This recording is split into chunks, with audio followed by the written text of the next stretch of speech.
Hey everybody and welcome back to the channel, and today we are talking about the return of Ye to Tier 1 Valorant. Recently it was announced that Ye, El Diablo, will be making his return to Tier 1 Valorant in the form of being a member of Bleed Esports. Bleed is the team that made it through Ascension in the Pacific region, and they were looking to make a big splash in the off-season, and this is it. They reportedly had a lot of money to spend, which is more than pretty much all of the North American esports teams can say, and they picked up a player that used to be seen as the best player in the entire world as recently as last year. And there's been a lot of controversy surrounding this choice by Bleed Esports. A lot of people thinking that it was a very good choice. Some people, being Ye haters mostly, thinking that it's a bad choice. And we're going to talk about it all today. So, of course, the main talking point about Ye this past year, was his performance on Disguised. That team had a terrible year pretty much as soon as he joined, and a lot of people blame him for that. I personally don't, but I'll get to more about that later. First, we're going to go through his team history. So Ye started his Valorant career on the team Andbox. He was on that team from September 2020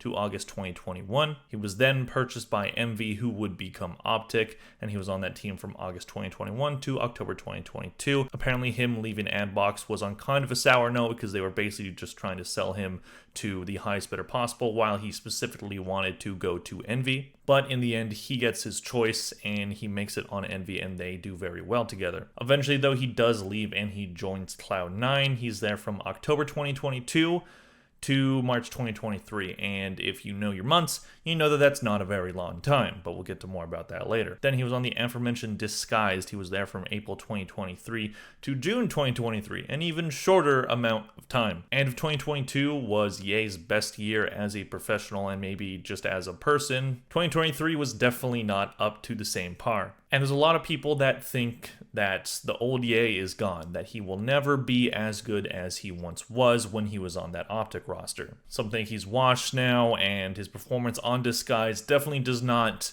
support the fact that he will, but there are reasons for his performance on Disguise not being as good as you would have hoped. And he is by far not the only player that had a bad year on that team. That team was just poorly built from the start. His 2021 statistics going way back to what I consider to be the start of Ye, the start of El Diablo, the start of this guy showing truly what he could do on an international stage. It was his first appearance on the international stage. He did play on Andbox, but he never made it to a Masters or anything, and he never won a tournament. That team had its ups and downs themselves. In his debut on the international stage, it is Masters Berlin, which is the second international tournament in Valorant, and he did not disappoint. He showed right away the kind of player he could be. In 11 maps, he had 244 kills, 170 deaths, 37 assists for a KD ratio of 1.43 and an average combat score of 280. Those are absolutely fantastic numbers, and obviously kills aren't everything in Valorant. There are a lot of factors, but that was his job on that team, and that was his job on Optic as well. His job was to get kills. His job was to beat the Jet or the Chamber when he was in the meta, and his job was to just use the op and frag out. And unfortunately, they did not win Berlin, but he was probably the best player in that entire tournament. And unfortunately, he does not finish that tournament with the win. They do get 3-0'd in the grand final. And then Champions 2021 rolls around and he gets a chance to do it again. Unfortunately, Envy does not go as far. This is around the start of the second place curse. In 7 maps, he has 132 kills, 107 deaths, 22 assists for a KD ratio of 1.23 and an ACS of 242. Not as good numbers here. He did play 4 less maps. The team doesn't make it as far. I don't believe they made it to playoffs even, and unfortunately he did not get a chance to really prove himself past the group stage. Also, all the stats are color-coded to which team he was on. I hope you guys like that little aesthetic flair I put in. Anyways, he ends 2021 without winning an international tournament, getting very close in the first one he attended, and he looked to change that, and he did very quickly. 2022 was the year of Optic. They start off super strong by winning Iceland Reykjavik. In 21 maps, Ye had 417 kills, 317 deaths, 69 assists for a KD ratio of 1.31 and an ACS of 252. Yet again, fantastic numbers. He was undoubtedly the best player in that entire tournament. Scream, for some reason, has a better ACS, but he does play less maps than that. And Ye just undoubtedly came out on top as just, he's the best player in the world right now. He's El Diablo. He's playing extremely well. Who's going to stop this team? Optic looks like they're just absolutely on fire and set to win multiple championships. And in Copenhagen, they almost repeated, but not quite. In 19 maps, Ye had 333 kills, 273 deaths, 55 assists for a KD ratio of 1.21 and an ACS of 246. So his ACS is around the same, around his career average of 251, which you can see right below me. And that's just his career average for international tier 1 tournaments, not including his run on Disguised. Anyway, Copenhagen, third place finish. Optic doesn't repeat. They get very close, but they get third place and they go into Champions wanting to change that yet again. And they came so close to winning another tournament, and coming into that tournament, pretty much everybody knew that this Optic roster was not going to stay together. There were uncertainties about Optic even making it into the VCT Franchise League, and that ended up being the case. They did not make it past Riot's partnership program, and everyone knew that that was a possibility. So they wanted to cap off the year of this incredible run that Optic has had so far with one more win, and to do it on the biggest stage of Valorant, the final tournament of the year, which is always the biggest and always the best, Champions 2022. And they get so close, but then Loud takes it. They get second place. And Ye, yet again, put up fantastic numbers. In 23 maps, he had 460 kills, which is the best he's ever done in that category. 306 deaths, 42 assists for a KD ratio of 1.50, his best to date. ACS, 254. Very solid numbers all across the board from Ye. He was one of the best players in that entire tournament, and it was hard to argue that he wasn't the best in the world after the year that he just put up. And it wasn't just 2022, but 2021 as well. He put up really good numbers. So he came in, he looked really good.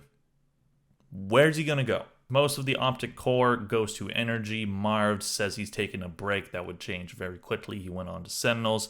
But Ye, he would take the offer from Cloud9 to be their new star player. And it seemed like Cloud9 has just won the offseason. It seemed like they have now built possibly the best team in North America. Maybe they will dominate the Americas League and do very well. They have Ye and they have Leaf. They have two very good players, two players that can just frag out constantly and can carry teams if need be. And then lock-in happens. Cloud9 does not go very far, unfortunately. In 5 maps, Ye had 67 kills, 54 deaths, 13 assists for a KD ratio of 1.24 and an ACS of 233. So his numbers are a bit down from his career average and just how he's performed at this level on the world stage. It's not as good.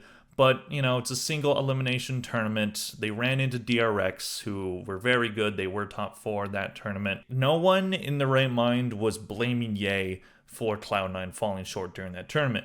And it was expected that a ton of teams were going to fall short during the lock-in because, again, single elimination. This is the start of the year. These are just the first iterations and the start of these rosters. No one's really going to blame any team for not performing well unless they, you know, got very far and then flamed out and had a whole meltdown like Fnatic almost did. But again, people predicting Cloud9, they got Ye, they got Leaf. You know, maybe that's a conflict in terms of roles because, you know, Ye plays Duelist, plays Opper. Leaf also plays Duelist. He plays some Initiator as well, but mainly he's the Duelist, and he gets a lot of kills. Maybe this isn't the best role mix-wise, but who cares when you have that much talent? Well, apparently, Cloud9 cared, and they ended up dropping Ye after tournament. He played 5 maps total for Cloud9. He was the most sought-after free agent in the entire 2022 offseason, and every team wants him. Cloud9 gets him, and they drop him after 5 maps. Now, the arguments for why they did it have been talked about constantly. MCE, he said that there were role issues, that having him and Leaf didn't really work out. There were problems within the team and how they were performing, and all the scrim data they had said that this wasn't working out, and just all this stuff. And Cloud9 does actually do pretty well in the North American split right after lock-in, so it seemed like that they were kind of right, at least at the time. But my argument will always be, If you have a player that is as talented as Ye, that is seen as the best player in the world, in the entire world, you build a team around him. You don't get that opportunity and then use it in such a pitiful way. It is absolutely terrible team management, horrible player management, horrible way to treat players. It's a disgrace to Valorant, in my opinion. I think it was a horrible move.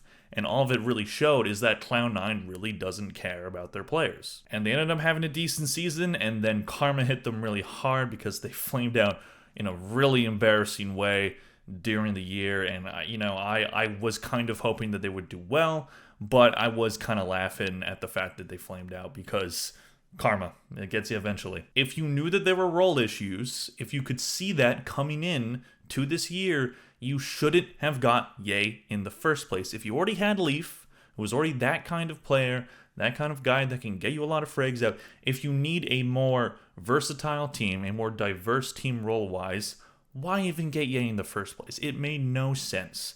And maybe like the coach didn't have influence in the decision. Maybe it was the owner of Cloud9 being like, oh, we got to get like Ye, he's a free agent. Maybe it was influenced by a higher up that didn't really have much to do with actual roster management and didn't know too much about it and just wanted to make a big splash. Maybe that's the case. But either way, it doesn't matter what it is. It's horrible team management. It's a terrible way to treat players. And I think it's just a terrible decision overall, even if Ye didn't end up showing that he was still the player that he was in 2022 after he left Cloud9. So let's get to that. So Ye gets dropped from Cloud9. He's no longer in Tier 1.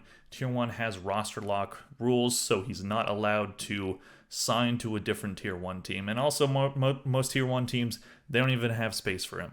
What does he do? Well, he finds what is seemingly the best case scenario in this worst case scenario that he has found himself in, and he joins Disguised Toast's esports team. So Disguised, it's a creator team. He's playing in Tier 2 in North America. He's playing with talent that is seen as not as good as the talent that he was just playing with and has been playing with for the past 2 years.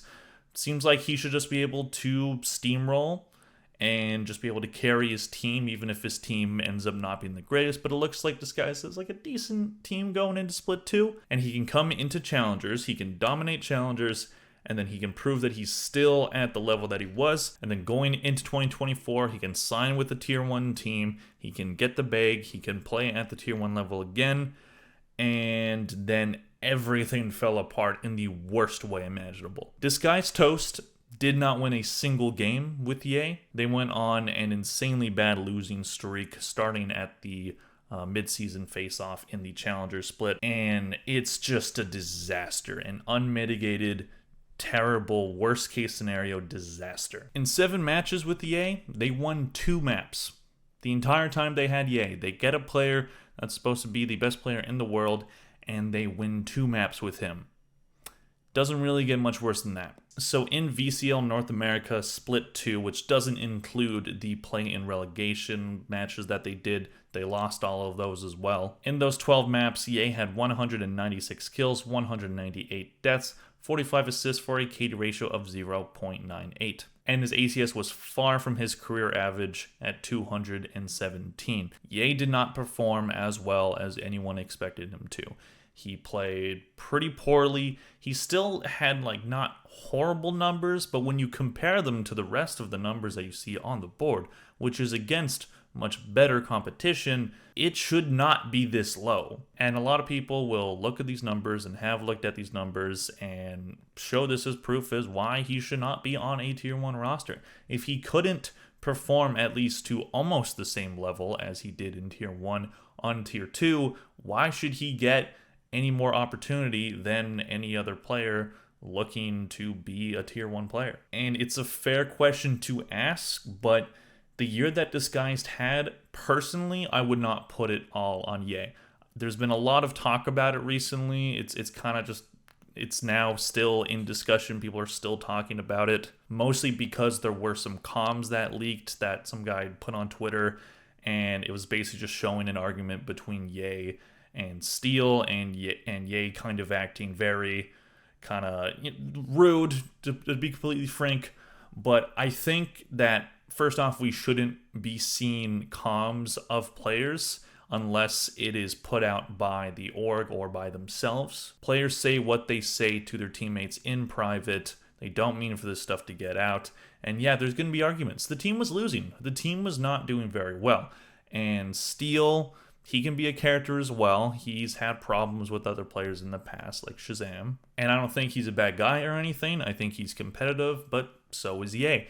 And if you were Ye, you'd be angry too. He was really not in a good situation. He was just the sought-after player in 2022, and then he gets dropped from Tier 1 immediately, and then he goes to this team hoping to boost his own popularity, because now he's with a creator team, which can definitely help with that, and hoping to prove himself, and then he can play on this team, and then he can go back to Tier 1 next year. And then this team starts losing. They start losing left and right. They didn't have a great split one, but it was much better than not winning a single match. It was just terrible, and everything from IGLing to coordination to post plants, flanking, everything on this team was just terrible from the start of Split 2. It just never got better for this team. And while players of Ye's caliber should be able to rise above the mediocrity and still put up good numbers, unfortunately that's not always the case. Being on a bad team can definitely hurt your personal numbers. He does have the best numbers out of his team for this Split 2, but they aren't great numbers, and that just kind of shows how bad the rest of the team's numbers are. This was a team that was just not successful in any way, shape, or form. And I wouldn't put it entirely on Ye. It is partially on Ye because he was the guy. He was supposed to be the dude that brought this team to potentially an Ascension berth. And it just didn't happen. And again, I'm not putting it all on Ye. I do think it is partially on him because it's on everybody on the team. The team has to be able to work together. But when things are going wrong, when things are losing, players fight. Players argue. I don't think that means that Ye is a bad person or that he's a bad teammate, because everyone on Optic seemed to love that guy and they haven't said anything bad about him. But when you're on a losing team and it's really frustrating and it feels like whatever you do, things just go wrong and you're just hitting your head against the wall, things can get frustrating. And yes, star players have egos. It happens. It happens in every competitive scene ever, in esports and regular sports everywhere. So yes, of course, he's going to have a bit of an ego. That doesn't make him a bad person. That doesn't mean that he is always rude to his teammates or that he's going to be rude and mean to people on Bleed. I'm sure he got plenty of comments when he was on Disguised as well, directed towards him. So I would not say that that seeing these comms is going to like affect how I think of him as a player, because just look at these numbers, man. These are insanely good numbers. Like, you can't look at these and say that he can't at least get to almost that again. People will say that he was carried by good IGL when he was on Optic. FNS is a very good IGL, so fair enough. But I think that that's just a very rigid way to think about it. And, you know, Chamber got nerfed, and he was very good on Chamber, but he was good on Jet as well. I don't think he was carried by his characters. Yes, he was mainly being the Opper and the Duelist on his teams that he was a part of, but I do think that he can be better than that. And potentially, he might be playing other roles. We will see what happens. He has said he is open to playing other roles. That may happen. And on this 2024 Bleed roster, he may find a lot more success than he did on Disguise. Looking at this Bleed 2024 roster, it should be very good. We have Crazy Guy, who is most likely the IGL. If I'm wrong on that, please correct me. Admittedly, I don't know a lot about the Bleed squad, but I have heard that these players are very good, and they made it through Ascension, so they must be. We have S Scary as well, who I've heard great things about. Durion, I don't know if I said that right, I'm sorry. Egoist, and of course, Ye. Maybe there will be a language barrier, but these guys had success in 2023. They're looking to make a big splash in the Pacific League. They absolutely can do it. They have a lot of money. They can get good players, and they absolutely have. This team proved themselves last year, and they're looking to continue to do it, and Ye is also looking to prove himself as well, as he has to do it once again. So we'll see how this all shakes up. I do think Ye can return to glory. I do think he can get back to that level that he was in 2022 as well as 2021. It's just a matter of, is the team around him going to support him and help him, or is there going to be more controversy? Is there going to be a language barrier that, messes him up? Is he going to be playing the proper role? It's all up in the air right now, but personally, I do have a lot of faith in Ye. I don't think someone goes from having these kinds of numbers to just falling off completely. I do think he can get to at least like Champions 2021 form. I think that'd be reasonable, but we'll see, and it all depends on how Bleed deploys him and how they treat him. Anyways, let me know what you guys think in the comments section below. Do you think Ye is going to be as good as he used to be when he was on the Optic roster, or do you think that time has passed and he's just going to continue to have the same kind of numbers he had on Disguised? Do you think Bleed is going to do very well? Do you think they're going to win the Pacific League this year? Do they win a world championship? Who knows?